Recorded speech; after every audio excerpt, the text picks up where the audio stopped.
back to Fight and Talk Wales, Wales' only online boxing show. Myself and John, we started the show 12 months ago, and for various different reasons we didn't make any further episodes. But for 2016, we're going to try and get the show back online regular. A show once a month is the rough plan, depending on how busy myself and John are. As we only did one show last year, what we're going to do first of all, we're going to do a quick review of all the Welsh fighters involved in major fights in 2015, and then we're going to talk about the upcoming show on the 6th of February in Newport, featuring Craig Kennedy and Tony Conquest. I suppose the most obvious place to start is Lee Selby winning the world title. What a night. What a night, John. You was there, Ciaran? I was there, yeah. I was in the change rooms after the fight, and it was, as you can imagine, they were all absolutely elated. And but I think, in a way, Selby is just too good for his own good, because he made that fight look so easy. He beat an experienced champion, Gradovic, who I think was the IBF Boxer of the Year, and he beat him so easily. And I think Gradovic actually, he retired on a cut. But the fight after the Selby fight was the Kevin Mitchell fight, and his eye was absolutely horrendous. And he was allowed to fight on until he got basically busted up and knocked out. Whereas Gradovic just pulled out of the fight, and in a way, it sort of deprived Lee Selby of a KO victory, which would have made his winning the world title even sweeter.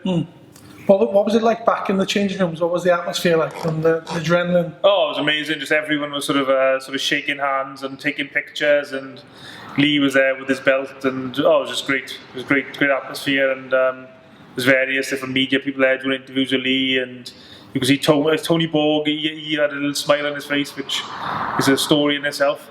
Did he shed a tear? Well, I interviewed Tony after it. I'm sure there was a half a split second where Tony might have looked a little bit emotional. Yeah, I'm not saying he did, but just there's a half a second where Tony might have had a little tear in his eye. But but that was an amazing to be there, and and then of course Lee defended his title then in America. A tougher fight than a lot of people expected, but I mean the guy he beat was a former world champion. Yeah. So good fight, and hopefully we look for more big fights in 2016. Hopefully in Wales for Lee. Although the fact that Lee is with Al Heyman probably indicates that he's going to be fighting in America again. I would have thought. Yeah. So I don't think Matchroom have given any indication or any shows in Cardiff, unfortunately. Which is a shame, because he started off 2013, was it? Late 13. Yeah. 2 good shows, and then they seem to have disappeared. Yeah, I don't know whether it's because the Motorpoint Arena is just not a big enough venue. I think it's the indication that Eddie Hearn says when he does the interviews on television. But yeah, it's a shame. 2015 again was the very end of 2015, December 2015 was a brilliant end of the year for Liam Williams, who I think for the rest of 2015 had a bit of a tough year, not knowing if his hand would be fit enough again to fight. A great win, was it 3 minutes and 10 seconds, and to knock a guy out with a sort of a jab. Yeah. It was an amazing. What do you think of that fight? Brilliant. I was hoping it was going to be a bit more of a fight, but he got it over and done with, like you say, within second round, was it? Second round, yeah. Second 10 round. seconds into the second round. Liam Williams, he's on the map now, isn't he? I think everybody knows who he is. Yeah. I think Ronnie Efron catapulted him, got his name out there. Definitely, yeah. I don't think when they took that fight, they thought Liam Williams would just been a stepping stone for him. I think I've been told that actually on that show, in the programme, they had a piece about Ronnie Heffron, but they didn't actually have anything about Liam Williams in there. He was just the opponent there to make Heffron look good, but obviously things went a bit pear-shaped for Heffron and his team that night, because Williams just stopped him. Was it 6-7 rounds? Something like that. Retired on the stool. Come up with all sorts of excuses. Yeah. But he's looking good, and big things ahead. I think the good thing for Liam Williams, because of the way the previous year ended for him, he won the Commonwealth title and then been out for so long, I sort of thought he might be sort of 12 months behind schedule. But actually with the way he won, looking so excited and explosive, he's probably in the sort of same place as he was when he sort of had his break from boxing through his injury. Yeah. So he probably hasn't gone back anything. If anything, he may be slightly more forward. He's got the British title, and he's a lot of people across British boxing are talking about it now on the different boxing websites, online and on different boxing shows. He seems to have, people have sat up and took notice now. Yeah. A big fight for me would be Liam Williams and Beefy Smith. Oh yeah, I mean, I think that's a fight that Frank Warren would love to put on, because they're both Frank Warren fighters. Promotionally speaking, it'd be easy to make, but it's probably neither Liam are massive names yet. No, Liam Smith, even though he's a world champion, holds a WO belt, he's not a massive name in British boxing. And Liam Williams, I think, has just started to make himself his presence known. So maybe that fight is probably, I'm guessing, maybe a year and a half, 2 years down the line, maybe. Just if they want to get their maximum exposure and maximum amount of money out of it, I'm guessing. Yeah. I'm presuming that's what Frank Warren is thinking. Liam Williams, he's back out. Out February 13th. Yeah. In Liverpool. Should be a good show. He's fighting, can't think of the guy's name, the guy he's fighting beat Sam Story. Is it Sam Story? Sheedy. Yeah. And but it was a controversial decision apparently. Yeah, so it's great that Liam's back out again. He's fighting, and I'm looking forward to another dominant performance, and hopefully he gets a few more rounds in the bank. Yeah, so it's obviously, I think Liam's only got 8 rounds once, a couple of times, so it'd be good for him to get a few rounds under his belt. Should be a good year. Definitely, yeah. It was another good year for Nathan Cleverly. I mean, he had obviously towards the end, to 2014, he had the Tony Bellew comeback fight rematch in Liverpool, which was a massive letdown, I think, for all of Cleverly's fans. He didn't really produce the goods. He didn't look naturally. He didn't look a natural cruiserweight. No. All the things we associate for Cleverly, like fast hands and a lot of work rate, we didn't see any of that from Nathan. But he had his comeback fight in Chicago against Fonfara, and actually I was really surprised. I thought moving up in weight and then coming back down to light heavyweight would really affect him, but actually he looked like the Nathan Cleverly of old, back down to light heavyweight, for all his good points and his bad points. I'd like to see him correct. Did you think it was the right tactics in that fight? Well, no, I mean, that's what I'm saying. It was the Nathan Cleverly of old for good reasons and for bad. The good points were he threw lots of punches and he seemed to have good punch resistance. The dropping down the weight didn't seem to affect his punch resistance at all. But tactics-wise, I think Nathan, he just likes to fight too much. He seems to spend a little bit too much time. He throws his punches, but rather than use a bit of lateral movement or move out of range or try and block shots, he's more than happy just to stand there, take a few shots back in return, and then he'll throw a few more. I think that's the way the fight went. But I think Fonfara is the harder puncher, and he just slowly wore Nathan down. I think Nathan's nose is injured as well around the midway point of the fight, and but I think if Nathan had better tactics, he could have perhaps won that fight on points. But I mean, that's Nathan's way. I mean, the very first time I interviewed Nathan, even before he's world champion, he said that's the way he fights, and that's the way he's always going to fight, regardless. I'd just like to see him use his reach and boxing a bit more. Yeah, I mean, as we saw in that fight, he's got fast hands, amazing work rate for such a big guy. But for some reason, he just likes to fight too much, which is great for the fans. But I know it was. I think it was a world record for the most punches thrown and landed in one fight. In a light heavyweight contest, yeah. But it wasn't hard really to achieve that record when two men just stood there, basically like punching the punch bag, wasn't it?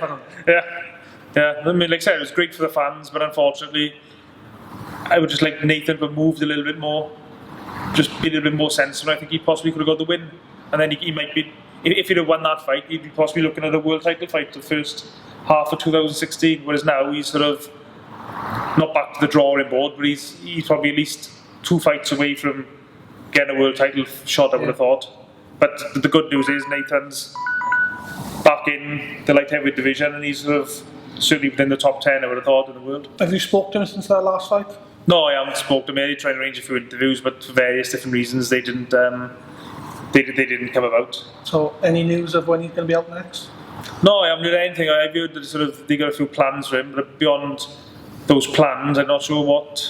I mean, he did speak to, I think it was BBC Wales. He said he only wants big fights now.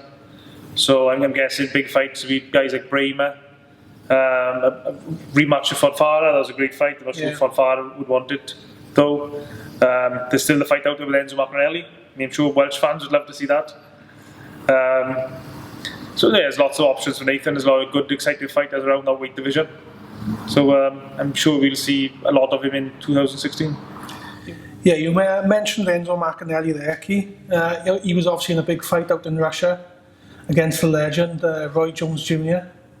What was your thoughts on that fight? It was a bit of a strange fight, really, because Enzo had that fight in Newport against just a sort of tough journeyman type of fighter, but Enzo, he looked pretty good knocking him out, which people expected him to do, really. And then the fight with Roy Jones came out of sort of nowhere, really. Roy Jones mentioned Enzo's name, and then before we knew it, Enzo was out there in Russia fighting Roy Jones. And I was actually shocked the number of people who thought that Roy Jones would beat Enzo. Because as soon as that fight was made, I thought, unless something drastically goes wrong, I thought Enzo's going to knock Roy Jones out as soon as he catched him clean. Didn't you think Roy, he still got a puncher's chance? No, I didn't think. I didn't think Roy stood any chance, really. No. I think Roy Jones is a fighter who in his prime relied on fast reflexes. But those reflexes are gone now, and Enzo's got very excellent basic boxing skills, like a jab, a good right hand, good left hook to the head and body. So I thought that would give Roy Jones, especially the 45-year-old version of Roy Jones, loads of problems, which it did. And I'm sure Roy Jones and his team were quite annoyed at their matchmaker who suggested Enzo's name in the first place. Because straight away I thought that's a bad fight for Roy Jones. But also I thought it was good as well. Even though as soon as Enzo knocked him out, the respect that Enzo showed for Roy Jones, there's no celebrations. No. I think he actually went down to one knee quietly and let the medics do their job until Roy was shown to be okay. So that great respect shown by Enzo. Obviously, if that was 10 years ago, Enzo Maccarinelli would have been jumping over the top ropes, wouldn't he? Do you think that he was just, because he knew Roy was kind of finished? Yeah, I think so. I actually interviewed Enzo for that about that fight, but a month or so before, and he said if he was fighting the Roy Jones in his prime, he said he wouldn't stand a chance. No. So Enzo's not. No, he's a very down to earth guy, very level headed. So Enzo just. I suppose the fight was offered to Enzo. We couldn't turn it down. He hasn't had a lot of other big fights coming in his direction recently, so he had to take it. And as I said, there was still a lot of people thought that Roy Jones would beat Enzo. Which really surprised me. I don't think Enzo's actually got the credit he deserved for his win over Mackenzie on the Cleverly Kovalev undercard. Yeah. That was a great win, especially when you consider what Mackenzie has gone on to do since. He come really close in a world title fight in Russia. But Enzo, for some reason, he sort of struggled to get big fights since that win. So I think he's a big risk, he's a big puncher. But people just don't want to fight him for that reason, I don't think. Is there talks of a trilogy? Would you be interested in seeing that? A third? I don't know. I think there has been a little bit of talk online. I think Oval's indicated he wants to fight. It might happen because I'm not quite sure what Enzo got lined up. And Oval, he's similar to Enzo in that nobody really wants to fight him because he's such a big puncher and such a dangerous guy to fight. So and they both promoted by Frank Warren. So yeah, it's a possibility. I'm sure fans would like to see it. I'm not sure if maybe Enzo perhaps feels he deserves a world title shot now. And I suppose a step, if he fought Oval again, maybe perhaps it wouldn't be a backward step. It might be just he's not moving any closer to a world title shot. Maybe it's a shame that fight couldn't be made for a world title. Yeah, definitely. Yeah, deserves. They seem to be giving world titles out left, right, and centre these days. I'm sure that fight is certainly as good as, if not better than some of the fights that have been for world titles in the last 12 months. So yeah, definitely. I think Enzo deserves his one more shot in the sort of twilight of his career. So hopefully 2016 is Enzo's year, and I really hope he wins it, and he can just ride off into the sunshine, into the sunset on his for his retirement. Then. Any news of when he's up next? I think I read something online that he might possibly try and get a shot at the European title, but it's all gone quiet again, so I'm not 100% sure. I hope to get some news now over the next few weeks for Enzo's next fight. and another fighter from down that way in two massive fights of the year. Chris Jenkins versus Tyrone Nurse. Yeah, very tough fight for Chris. I think Chris could fight Tyrone Nurse 100 times, and 100 times Nurse would be a really difficult, hard fight for Chris, just out of styles. I think for whatever reason, Nurse's style just gives Chris problems, and actually Chris is a lot better boxer than the Nurse fight showed him to be. Yeah.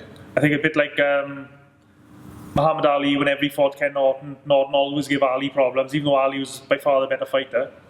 And the same with like Nigel Benn and like Sugar Boy Malinga. Every time they fought, Malinga gave Ben problems. Yeah. Eubank and Steve Collins, another example. But I just think there's something about Nurse's style that Chris struggles with. The first fight, I think it was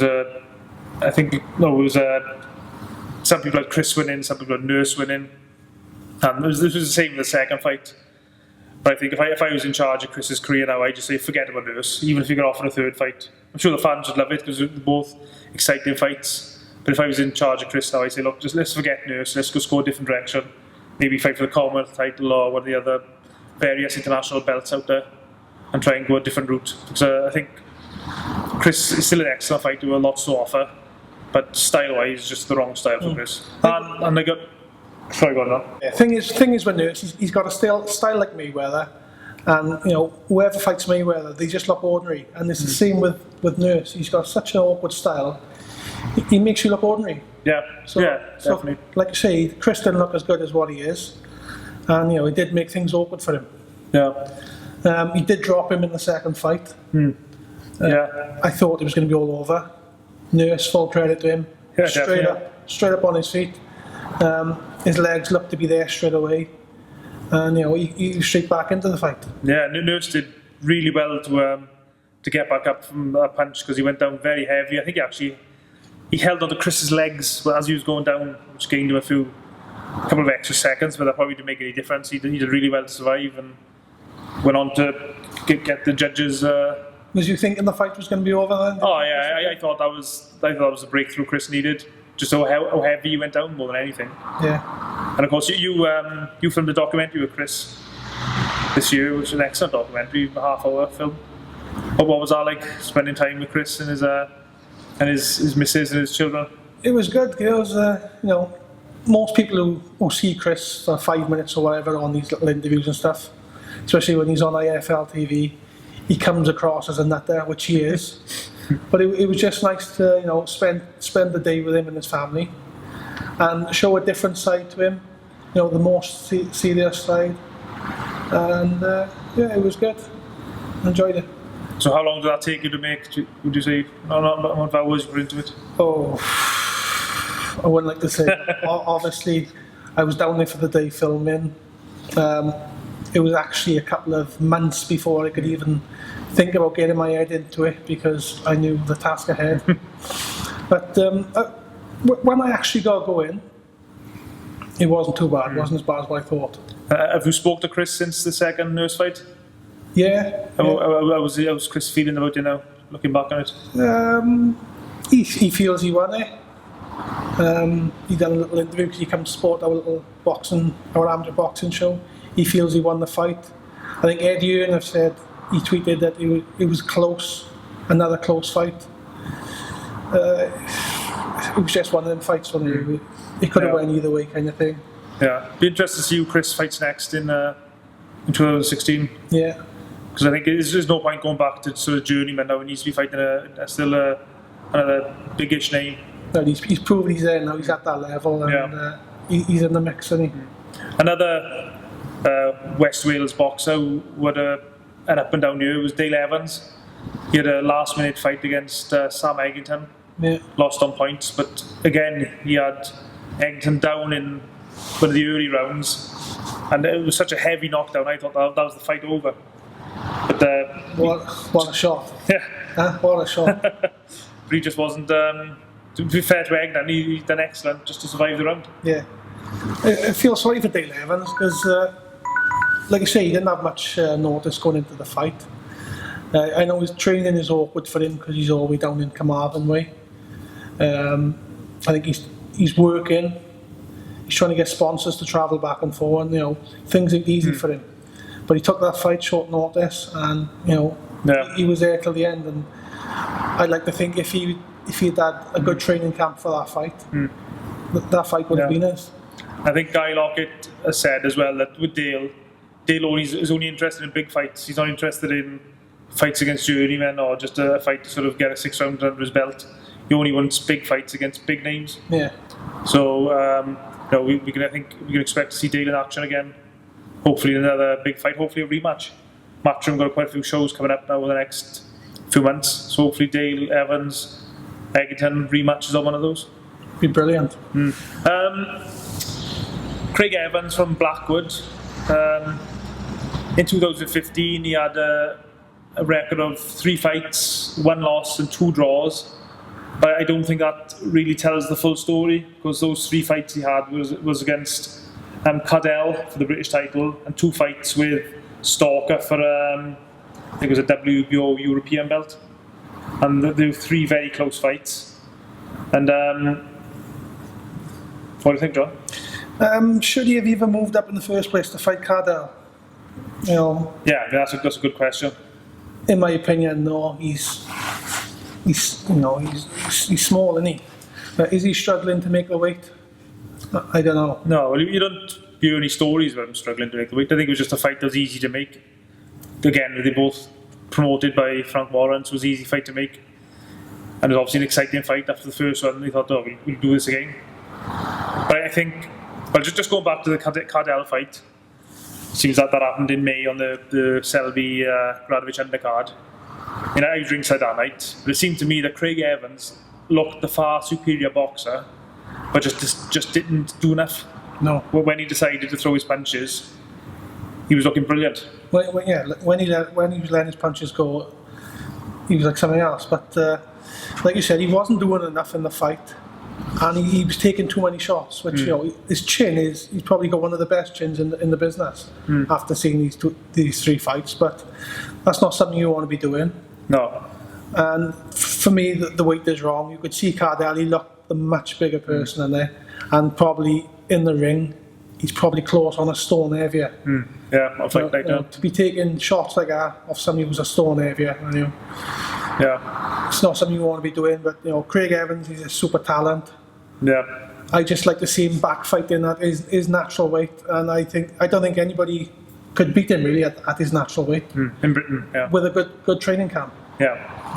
But even, I think with the first fight with Stalker, I remember I spoke to Craig beforehand, they interviewed him, and I think Craig went out there thinking that all he had to do was catch Stalker with a few clean punches and he was going to knock him out. And obviously when he caught him with a few clean punches, he didn't knock him out. No. I think he was a bit surprised, and obviously it ended up with trench warfare. I think even at the end of the fight, Craig himself said that he thought he lost the interview. Credit to Stalker as well, because he proved he got a good chin. Yeah. Because Craig landed some big punches. The Stalker fight. Stalker thought he won the first one. Craig probably, I think Craig said he thought he'd won it, but they gave it as a draw. How did you see it? It was one of those fights, I think. I mean, if I had to, I think I'd edge towards Stalker the first fight. But it was one of those fights, so difficult to score, so many close rounds. And I suppose from a judge's point of view, remember, if you watch on television, you probably got 4 or 5 of the best angles on the TV camera. When you're the judge, you're just there, you're sitting there ringside, you got your one view. If the referee's blocking your view, you might miss punches or... Yeah. So I mean, probably a draw was probably a fair result. Exciting fight though, wasn't it? Really, excellent fight. Really excellent fight. And like I said earlier, I think Craig thought he would have hit Stalker with a few hard punches and knock him out. And then, I know some fighters find it difficult if they go into a fight with a certain game plan, and then they got to sort of change their game plan during the fight. That's difficult, mentally difficult. Yeah. So I don't know whether Craig perhaps was he had to sort of redouble his effort, so to speak, so he wasn't going to knock him out. It's quite clear after the first couple of rounds it wasn't going to knock out. And there was a bit of a trench warfare then. And I mean, Craig did really well in the last few rounds, took some massive shots of Stalker. And the rematch was basically more or less like round 11. It just continued. Yeah. But I think Craig was just a little bit sharper, he put a little bit more thought into his work. He wasn't going out there looking for a knockout. And I thought Craig should have won the rematch by a couple of rounds at least, maybe 3 rounds. Yeah. Again, but then again, like I said earlier, the judges, they've only got 1 view, so maybe the rematch was fair, the draw was fair, I don't know, but I thought Craig won the rematch. Do you think it should be a third fight or go back down to his natural weight? Yeah, I think he should go back down to his natural. I mean, if he gets offered a ridiculous amount of money to fight Stalker a 3rd time, then why not take it? I mean, he should have beaten the last time, I think. I think he's got his number now. He knows the tactics he needs to beat Stalker. I can't see Stalker getting any better, whereas I think I can see Craig getting better. Stalker is, he's the early 30s now, so he's not getting any younger, whereas Craig I think is still learning. So if he gets offered a ridiculous amount of money to fight Stalker a 3rd time, then why not? But if that offer is not there, why not drop down a weight and just go that direction? Staying in the St. Joseph boxing stable, another fighter, only out twice last year, Gary Buckland. Yeah, former British champion. Former British champion, yeah. I think he boxed down in Newport, middle of the year against a journeyman just to keep him busy. He was supposed to have been fighting Scotty Cardell as well. That fight didn't happen. He ended up fighting Sean Dodd. What do you think of that fight? Yeah, I was really looking forward to the fight between Buckland and Cardell, because I'd been in the gym in St. Joseph's a few weeks before, and a lot of people were telling me how great Gary Buckland was looking. And then when Cardell pulled out of the fight with an injury, I think it was an ankle injury, I was really disappointed. But then they said Buckland was still going to be on the card against Dodd, and obviously, as we know, Gary lost the fight to Dodd. He didn't look brilliant in the fight. He looked a bit sluggish, and he seemed his energy and work rate, which we associate Gary with, dropped a lot in the second half of the fight, which again was a surprise. So I don't know whether maybe just with the change of opponent, it was difficult for Gary to motivate himself for that fight, and maybe Gary threw too many punches early on, trying to basically knock Dodd out, knowing that he's sort of trying to make a statement, and he just sort of fell into the trap and perhaps not giving his opponent enough respect. Yeah. For me, I was really looking forward to the Cardell fight. After seeing how well Craig Evans done with him, I thought Gary Buckland, will deal with him. Gutted the fight was off. I think Gary would have been thinking himself, after seeing how well Craig done, that he was in with a chance of beating him. Change of opponent. Did he overlook Sean Dodd going into the fight? Because on paper, Gary Buckland was going to, it was a walkover really. Was he trying to get him out there in the first couple of rounds, and then towards the later rounds blew out? Or was it just a bad night, because boxers do have these bad performances? It's difficult. It's difficult to say. But I think Gary actually retired, or said he was retiring after that fight. But you've heard some news since? Yeah, I was talking to Tony Borg on the weekend, and he confirmed that Gary Buckland is back in the gym, and he'll fight on. So it's going to be interesting to see who Gary fights next. Just then perhaps he'll be able to make a fair assessment of where Gary is and the next step in his career. But I don't think there's any point fighting so one of these journeyman type. I think it needs to be a real fight against a good opponent. Yeah, well, I mean, why not a possible fight? I mean, maybe it'll be tougher, but kind of a rematch with Dodd this time with Gary, having the time and chance to train properly for him. Yeah, and working his way back up and possibly getting that fight done with Cardell. Yeah, definitely. Right. So that's pretty much 2015 over with our little review of all the. So obviously there are probably Welsh boxers we've missed out, but we just tried to include the Welsh boxers who were sort of fighting for major titles rather than the guys fighting at the small all circuit, just because there's so many boxers to try and mention. But for you, John, in your own personal choice, what would be your favourite fight of 2015 involving a Welshman? Favourite fight and fighter of 2015 involving a Welshman for me is Craig Evans. The Cardell fight and the 2 fights with Stalker. With Stalker, they were thrilling. I really enjoyed them. He's my fighter, and the fights 2015 for me. Yeah. There's been so many good fights involving Welsh boxers this year. I mean, Nathan Cleverley fight was an excellent fight. Yeah.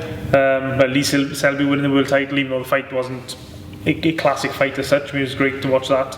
But the fight I think I enjoyed the most, and it actually involved 2 Welshmen, one from Cardiff, one from Swansea, was the middleweight title fight, the Welsh middleweight title fight between Frankie Borg and Chris Ware. An amazing fight. It was probably, both boxers was sort of 90% attack and 10% defence. They were taking some horrendous headshots and body shots, and there was such a great fight, and there's a great atmosphere as well in the Newport Centre that night. Yeah. There's a lot of fans there from Swansea, a lot of fans there from Cardiff. I'm glad to say there was no trouble or anything in the crowd. It was just a really good night for Welsh small hall boxing, and both those boxers, Chris Ware and Frankie Borg, deserve a lot of credit for the 2 fights they've had, but especially that second fight we had at the start of this year. Yeah. So that would be my fight of 2015 involving the Welshman. Right, so we've done a review of 2015, so now we're going to move on to the first show in Wales of 2016, which is the upcoming show for Craig Kennedy taking on Tony Conquest for an eliminator for the British title. Something which John has just pointed out to me now is they haven't actually given a title to the show. There's normally a sort of like a Thriller in Manila or a Rumble in the Jungle type of thing. So if anyone can suggest one quickly over the next few weeks. Kennedy against Conquest. Kennedy's last step before he finally gets a shot at that British title. How do you see the fight going, John? First of all, let me just say, thank God for the Sanagas. I mean, because Welsh boxing at the moment would be struggling if it weren't for the likes of Sanaga Promotions coming to Wales and putting on the shows. I think they put on 3 or 4 last year. They've got 2 booked in this year, one in February, one in March, and it's just without these guys, yeah, definitely, Welsh boxing would definitely be struggling. Yeah, all the sort of small hall boxers, they wouldn't have a place to fight and to just to learn their trade basically. No. If it wasn't for, like you said, if it wasn't for the Sanagas putting these shows on, putting their hands in their pocket. Yeah. And getting the small hall boxing on in Wales. Yeah, and I'd also like to add, this is a fantastic card, and it should be another brilliant show. It's not going to be on television. There's no internet coverage. If you want to see a good night of boxing, get yourselves down to Newport Saturday the 6th of February, because this is going to be a good show to watch. And there's the 2 main fights. Is Kennedy against Conquest, and also Barry Jones against Bradley Price. We just talk about the Kennedy fight first of all. Craig Kennedy from Cardiff, with a record 13 wins now, no losses. This last sort of 12 months, 18 months, his career has really progressed steadily up to this British shot. Yeah. Probably Conquest is probably the toughest fight to date. He's had 3 wins on the bounce now since his loss to Mackenzie. It's going to be a tough fight for Craig Kennedy, I think. Yeah, definitely. Like everybody knows who Craig Kennedy is now. He had them 2 fights with Wadi Camacho. First one was disqualification. Second one, he done the job on him. Then Courtney Fry, another brilliant win for him towards the end of the year. And now this eliminator with Conquest. Should be a brilliant fight. On paper, I'd say Conquest is slightly the better box, in favour. But for me, Craig Kennedy, he's just hungry. You can just see the hunger. He really wants it. He doesn't take the training. He takes training so serious, and his head is on the game. And for me, I think Craig Kennedy can do this. Yeah, and I think actually, when we filmed this Fight and Talk Wales the last time, we were actually talking about Kennedy. Kennedy had a fight come up then as well, didn't he? It was probably the Camacho fight. Yeah. And I think in this fight, I think when Kennedy's facing a big puncher like Camacho, he goes in the boxing mode. But when he's fighting someone perhaps who's more of a boxer, he perhaps goes into fighter mode. So I think with a combination of aggressive boxing I think Kennedy can win this. Yeah, and he's proved now that he can go the distance. Wadi Camacho and Fry, they both went. Took him into the later rounds, so he's proved he's got a good engine. Great experience fights for him, so he couldn't be in any better position going into this fight. And of course, he's got a massive fan base as well. Regularly sells 200 tickets, around that much, or probably more than that. Yeah, and that's even before he's been on TV a couple of times, but. Yeah. So that's only through the sort of small hall circuit, really. Brilliant atmosphere when he's come into the ring, and he is something special to watch. Yeah, definitely, and he's a nice guy as well. Really nice guy. The other big fight on the night is Bradley Price, the old veteran from Newbridge, against Barry Jones. So I suppose we could call Barry a veteran over this stage. Yeah, they've both been around quite a while. That's an interesting fight. But for the Welsh title, Barry's the champion. He beat Jerome Samuels for it. He defended then against James Lilly. Barry will be going into this fight confident. I have spoken to Bradley. Bradley's obviously confident. I don't know whether he's too overconfident, to be honest with you. He thinks it's going to be an easy fight for himself. 3 or 4 rounds, and then he reckons he'll put the pressure on, and Barry's going to fold. I don't know. Bradley's only won 3 of his last 10 fights. He's been in with the best. He's coming of age. Is there still big fights out there for him, and can he still put on these big performances? Yeah, it's going to be a real test. I mean, Bradley, if he wants his career to go on, he needs to win this, and if he wants to keep getting the paydays, keep being in meaningful fights. Obviously Bradley, like you said, has fought a much higher experience than Barry, but I think Barry's the type of guy, if he gets in his boxing groove, he's difficult to beat, but sometimes I think he can be knocked out of his rhythm with physical strong guys. Whether Bradley is physical enough to knock Barry out of his stride, I don't know. But yeah, it's a great matchup, and another really good job by the Sanaga matchmakers putting this fight on for the fans. So that's two. I mean, either of those 2 fights could be the main event, really. Yeah. I've watched small hall shows, and there've been a lot worse main events than Barry Jones against Bradley Price. Yeah. Obviously, Kennedy and Conquest should be a brilliant fight, and Barry Jones and Bradley Price is, equally. It could be fight of the night. Yeah, definitely. But we'll just have to see. And there's a sort of a host of the up-and-coming Welsh talent as well on the undercard, John. Yeah, Nathan Thorley, Thunder Thorley, yeah. Training now with Chris Davis, one of the best up-and-coming trainers in Wales, or in Britain, I would say. Yeah, definitely. Was he 3-0 now? Is it? Yeah, I think it's something like that. Last seen him out in Newport, looking impressive. And I think it's guys like Thorley, who, if it wasn't for the Sanagas when he shows on, there'd be guys like him who'd be missing out, because they unless they're willing to travel to England to box, and it's difficult then because you generally go as an opponent, so you'll be matched heavy. You won't be matched much consideration. No. So yeah, it's great that these guys got a chance to fight. Yeah. Also on the bill, Abder's Morgan Jones. He's Sexual Chocolate. Yeah. We first seen him out his debut against Chris Ware. Yeah, very brave debut. Yeah, he dropped Ware and went on to win the fight. He's looking a really good prospect. Definitely a big prospect, and I don't know what's happening with Chris Ware, but him and Chris Ware for the Welsh title, I think that's a fight could definitely be interesting if they can make it. I think Chris has got. He's so busy out of boxing, so he's got a few different businesses, and he's got doing lots of other things as well as boxing. So I don't know if Chris got time to fit the boxing in, and I think he injured his hand as well at one point. Yeah. Also on the show we got Tony Dixon, exciting prospect from Mountain Ash, fights out of Pebbles Gym. Tony's had it hard, if you ask me. I mean, his first couple of fights he was in against the more experienced boxer, and Tony was supposed to have lost them fights, but he's beat them. He was in Merthyr against William Warburton, a tough journeyman. Beat Lewis Rees. Beat Lewis Rees, and recently beat Mano Lee. So it just goes to show, Dixon, he's a tough boy. Yeah. everybody who I know who I speak to on the circuit have just said, he's one of the hardest punchers out there.